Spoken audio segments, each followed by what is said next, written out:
পশ্চিমবাংলা আরো রসাতলে যাবে, পশ্চিমবাংলা আরো পিছনের দিকে যাবে, নাকি আমরা একটু এগোনোর চেষ্টা করব? আমরা 34 বছর সরকার চালানোর দায়িত্ব পেয়েছিলাম। আমরা প্রথমে অবৈতনিক শিক্ষা, বিনামূল্যে পড়াশোনা সরকারি স্কুলে, প্রথমে ক্লাস 4, তারপর ক্লাস 8, তারপর ক্লাস 10, তারপর ক্লাস 12 অবধি করেছি। আমরা আমাদের ইশতেহারের মধ্যে বলেছি এবারে যদি আমরা নির্বাচনে জিততে পারি তাহলে গ্র্যাজুয়েশন লেভেল অবধি আমরা বিনামূল্যে পড়াশোনা করবার ব্যবস্থা করব পশ্চিমবাংলার ছেলে মেয়েদের, মহেশতলার ছেলে মেয়েদের। শেষ 15 বছরে পশ্চিমবাংলার বুকে 8,500 প্রাথমিক স্কুল বন্ধ হয়েছে। সরকারি পরিসংখ্যান, আমার পরিসংখ্যান নয়। একটা জাতির যদি শিক্ষা ব্যবস্থা উঠে যায়, যদি শিক্ষা ব্যবস্থার সবচাইতে বড় আঘাত আসে, তাহলে সেই জাতির মেরুদণ্ড ভেঙে যায়। এই পশ্চিমবাংলার বুকে এই মুহূর্তে আমাদের যে লড়াই লড়তে হচ্ছে, সেই লড়াই পশ্চিমবাংলার শিক্ষা ব্যবস্থাকে বাঁচানোর লড়াই। এই পশ্চিমবাংলার বুকে যে লড়াই আমাদেরকে লড়তে হচ্ছে, সেই লড়াই স্কুল কলেজে পড়াশোনা করবার পরে আমাদের মতো বয়সী ছেলে মেয়েদের একটা কাজ পাওয়ার লড়াই, চাকরি পাওয়ার লড়াই। চাকরির জন্য নতুন শিল্প চাই, নতুন কলকারখানা চাই, সরকারি শূন্য পদ চাই, সেই শূন্য পদে নিয়োগ চাই।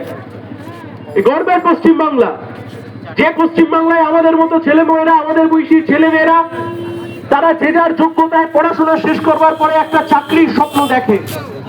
সরকারি চাকরি আজকে হাস্যকর জায়গায় গিয়ে পৌঁছেছে।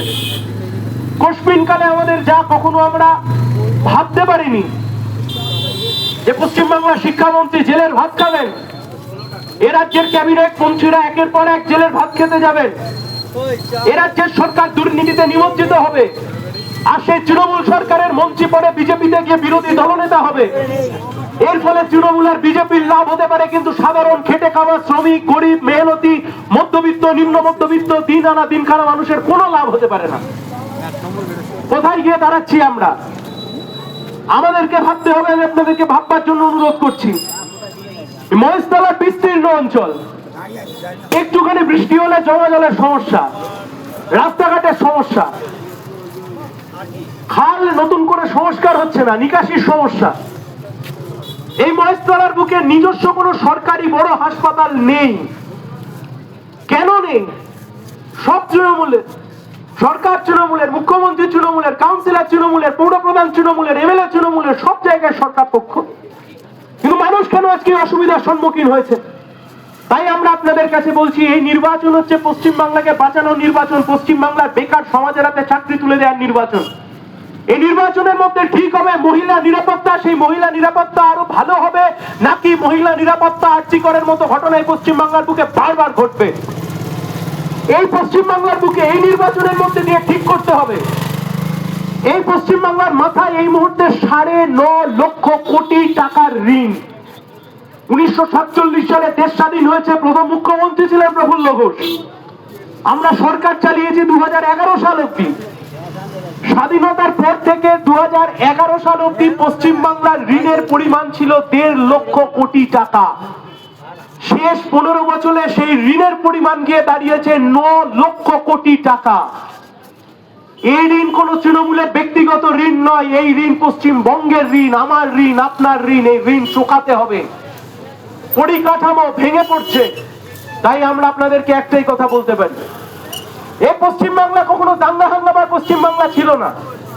এই পশ্চিমবাংলা কখনো কোনোদিনও দাঙ্গা হাঙ্গামার পশ্চিমবাংলা ছিল না। অন্তত আমরা যতদিন লাল ঝান্ডা নিয়েছিলাম, সরকার চালিয়েছি। তাই এই পশ্চিমবাংলাকে যদি বাঁচাতে হয়, ধর্ম যার যার, পশ্চিমবাংলা সবার। এই পশ্চিমবাংলাকে যদি রক্ষা করতে হয়, এই পশ্চিমবাংলার ঐতিহ্য, সংস্কৃতি, সাহিত্য, শিক্ষা ব্যবস্থাকে যদি রক্ষা করতে হয়, লাল ঝান্ডা ছাড়া, সিপিআইএম ছাড়া তার কেউ করতে পারবে না, বামপন্থীরা ছাড়া তা কেউ করতে পারবে না।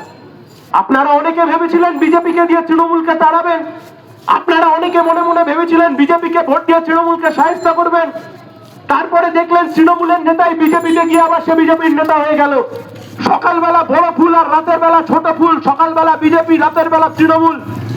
এ দিয়ে ব্যক্তিগত লাভ হতে পারে, এ দিয়ে আপনার কোনো লাভ নেই, আপনার বাড়ির কোনো ছেলের লাভ নেই, আপনার সমাজের কোনো লাভ নেই, সমাজের এগিয়ে যাওয়ার পথে অন্তরায়। তাই আমি যে কথা আপনাদেরকে বলতে পারি, আসন্ন যে বিধানসভা নির্বাচন, এই বিধানসভা নির্বাচন হোক এগিয়ে যাওয়ার বিধানসভা নির্বাচন। এই বিধানসভা নির্বাচন হোক এই রাজ্যকে এগিয়ে নিয়ে যাওয়ার নির্বাচন। এই পশ্চিমবাংলা যতটা রবীন্দ্রনাথ ঠাকুরের ততটা কাজী নজরুল ইসলামের। এই পশ্চিমবাংলার শিল্প, সাহিত্য, সংস্কৃতি সবকিছু আজকে রসাতলে পৌঁছেছে। তাই আমি একটাই কথা আপনাদেরকে বলতে পারি, এই লড়াই আমরা লড়ছি, এই লড়াই আমরা লড়ছি বাংলার সম্মান, হারিয়ে যাওয়া আত্মমর্যাদা বোধ, এই সব কিছুকে পুনরুদ্ধার করবার জন্য, বাংলার শিল্প, বাংলার সাহিত্য, বাংলার বেকার যুবকের যন্ত্রণা, সেই যন্ত্রণাকে কমানোর জন্য, যন্ত্রণাকে প্রশমিত করবার জন্য এই লড়াই। তাই এই লড়াইতে আমরা আপনাদেরকে পাশে চাই।